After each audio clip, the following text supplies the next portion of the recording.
Hello friends, welcome back to my channel. তো বন্ধুরা, এখন আমরা যে আপডেটটা নিয়ে কথা বলবো, অ্যাকচুয়ালি তোমরা সকলেই জানো যে আমাদের জিদ্দার একটা সাক্ষাৎকার মুক্তি পেয়েছে আনন্দলোক ম্যাগাজিনে। সেটা মুক্তি পেয়েছে এবং সেখানে জিদ্দার সম্বন্ধে আমরা অনেক কিছু জানতে পারছি। রিসেন্ট টাইমে তার ছবির সম্বন্ধে, তার আপকামিং ছবির সম্বন্ধে আরো কিছু জানতে পারছি। তো একটা বড় বিষয় হচ্ছে, একদম এক্সক্লুসিভ এটা, যে আমাদের জিদ্দা রিসেন্ট টাইমে অনেকগুলো বলিউড প্রজেক্ট ছেড়েছে। এইগুলো আমরা অনেক আপডেট আপডেট পেয়েছিলাম, হয়তো সেগুলো রিমার ভেবেই আমরা নিয়েছি, বাট সেটা কিন্তু জিদ্দার নিজেই বলেছেন, তো বুঝতেই পারছো। তার মধ্যে একটা বড় প্রজেক্ট ছিল অন্যতম, আর সেটা হচ্ছে এ ওয়েডনেসডে বলে বলিউডের প্রজেক্ট, যেখানে আমরা নাসিরুদ্দিন শাহকে পেয়েছিলাম। তো সেই ছবির জন্য জিদ্দাকে কোনো একটা চরিত্রের জন্য অ্যাপ্রোচ করা হয়েছিল, বাট সেটা চরিত্রটা তার ভালো লাগেনি। চরিত্রটা অ্যাকচুয়ালি খাপে খাপে মেলেনি বলে সে আর ভাবেনি। তো সেটা তিনি রিজেক্ট করেছেন।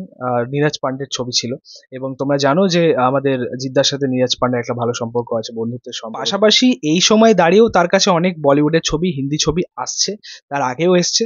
তার স্ক্রিপ্ট পছন্দ হচ্ছে না বা চরিত্রগুলো পছন্দ হচ্ছে না। অ্যাকচুয়ালি পার্শ্ববর্তী ক্যারেক্টার জিদ্দা করবে না, সাপোর্টিং রোল জিদ্দা করবে না।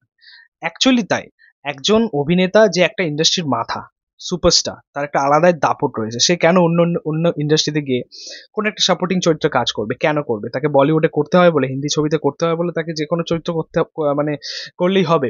এটা তো অবশ্যই উচিত নয়, ঠিক আছে? মানে তাহলে তার দামটাই কমে যাবে, দরটাই কমে যাবে।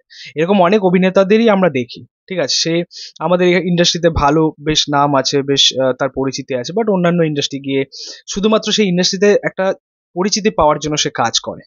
এটা এটা আমরা অনেককেই দেখেছি। বাট জিদ্দা তেমনটা নয়।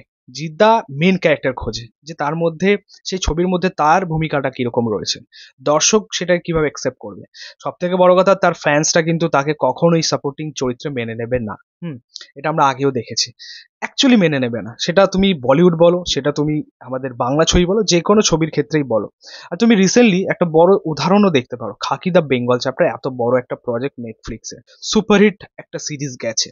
হ্যাঁ, সাকসেসফুল একটা সিরিজ গেছে, যেখানে জিদ্দাকে আমরা লিড চরিত্রে দেখতে পেয়েছি, ঠিক আছে? অন্যান্য বড় বড় সুপারস্টার স্টারেরাও কাজ করেছেন, কিন্তু জিদ্দা একদম লিড চরিত্রে।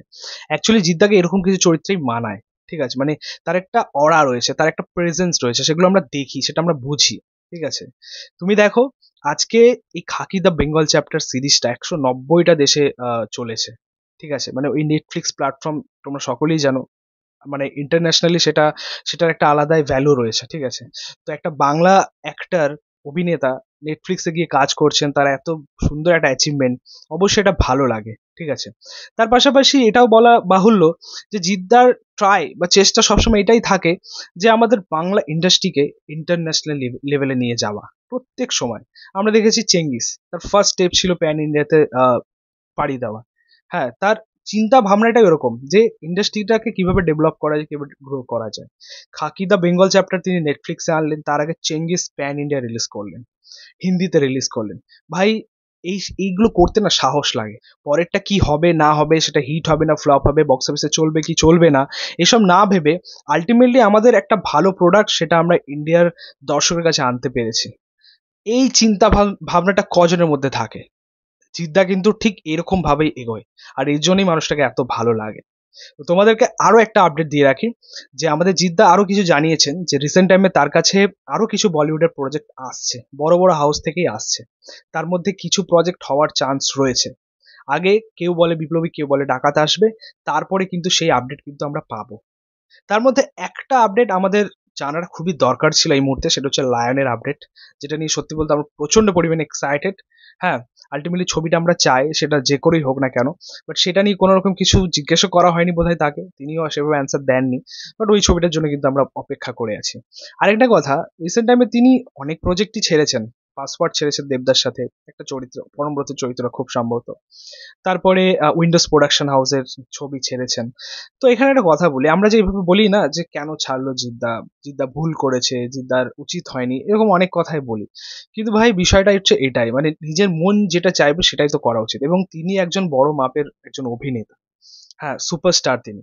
তার একটা মানে বিচার আছে, যে কোন চরিত্রটা করলে মানুষ কিভাবে নেবে, বা সেটা কতটা খাপে খাপে যাচ্ছে, মানে দর্শক কিভাবে অ্যাকসেপ্ট করবে, এই জিনিসগুলো ভাই পর্যবেক্ষণ করা উচিত, করে নিতে হয়, আগে থেকে ইমাজিন করে নিতে হয়। এই কারণটার জন্যই রিসেন্ট টাইমে জিদ্দার কাছ থেকে আমরা কম প্রজেক্ট পাচ্ছি, হয়তো বছরে একটা বা দুটো হার্ডলি পাচ্ছি, ঠিক আছে, বাট আমি তোমাদেরকে বলে রাখছি যে আগামী দিনে জিদ্দা যে জায়গায় বা যে পজিশনে যেতে চলেছেন আর কি, তার পরিকল্পনা যেরকম রয়েছে, আমি তোমাদেরকে বলে রাখছি তোমরা লিখে রেখে দাও, ধারে কাছে কেউ আসবে না। ঠিক আছে, সে বলিউডের মতো বড় বড় প্রোডাকশন হাউস থেকে চান্স পাচ্ছে, অ্যাপ্রোচ করা হচ্ছে তাকে মেন মেন চরিত্রে, এবং কিছু প্রজেক্ট তার কাছে রয়েছে।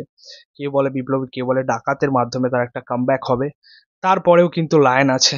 তো সব মিলিয়ে আমি আশা করছি জিদ্দার মানে অ্যাকচুয়ালি এর পরের ইয়ারগুলো ভালোই যাবে। হয়তো এই সময় দাঁড়িয়ে আমাদের ইন্ডাস্ট্রিতে অনেক বড় বড় প্রোডাকশন হাউস ভালো ভালো কাজ করছে, ঠিক কথা, তারা সাকসেসফুল, কিন্তু সময় আমাদেরও আসবে, সময় জিদ্দারও আসবে। তো যাই হোক, এই ছিল বলা। তোমাদের মতামত, রিয়াকশন অবশ্যই কমেন্টে জানিও। ভিডিওটা ভালো লাগলে অবশ্যই লাইক কমেন্ট শেয়ার করে দিই, পাশে থেকে সাপোর্ট করো, চ্যানেলটাকে অবশ্যই সাবস্ক্রাইব করেছো, পাশে থাকা বেল প্রেস করে দিই পরবর্তী ভিডিওগুলো আপলোড করার জন্য। Thank you.